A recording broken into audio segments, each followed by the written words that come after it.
Guys, আমি আজকে মুরগির হাত পাও রান্না করব। তাই পেঁয়াজ দিয়ে দিলাম, পেঁয়াজ ভাজার জন্য লবণ দিয়ে দিলাম পেঁয়াজ নরম হওয়ার জন্য। বেশি করে পেঁয়াজ দিয়ে দিলাম। পেঁয়াজ মোটামুটি ভাজা হয়ে গেছে। আগে থেকে জিরা বাটা ছিল, বেটে রাখছিলাম। হচ্ছে যে আদা বাটা দিয়ে দিব। তারপরে ভালোভাবে একটু নেড়ে চেড়ে ভাজা নিব। এই যে হচ্ছে পানি দিয়ে দিলাম, মশলা কষাবো সেই জন্য পানি দিয়ে দিলাম। এখন হচ্ছে হলুদ দিয়ে দিব, হলুদ দিয়ে দিলাম।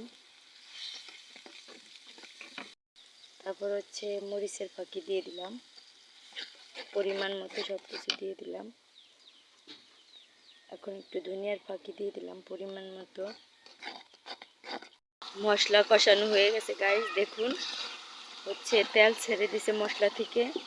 এখন হচ্ছে মুরগির হাত পাও চামড়া এগুলি গলা দিয়ে দিলাম। অল্প করে রাঁধতেছি, যেহেতু রমজান মাস, খাওয়া হয় না বেশি রানলে, এই জন্য দিয়ে দিলাম, অল্প করে রানলাম।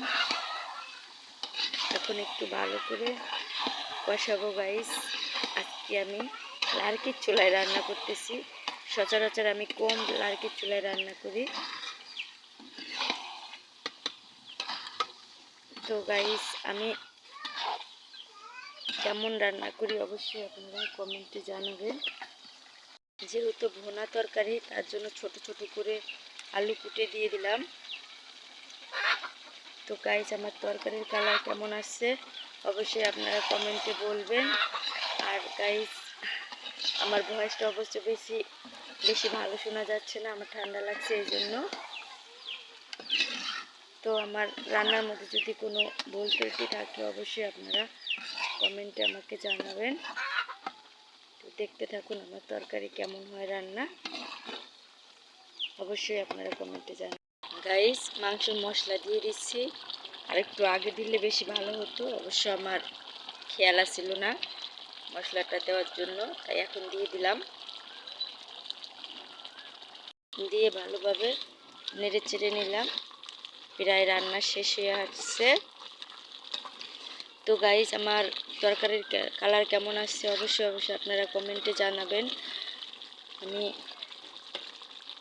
আমি আপনাদের থেকে অনেক আশা করি, অনেক দোয়া চাই, ভালোবাসা চাই। আমাকে আপনারা সাপোর্ট করবেন, ভালোবাসা দিবেন, আমার পাশে থাকবেন। গাইস, আজকের ভিডিও এই পর্যন্ত। আল্লাহ হাফেজ, টাটা, টেক কেয়ার।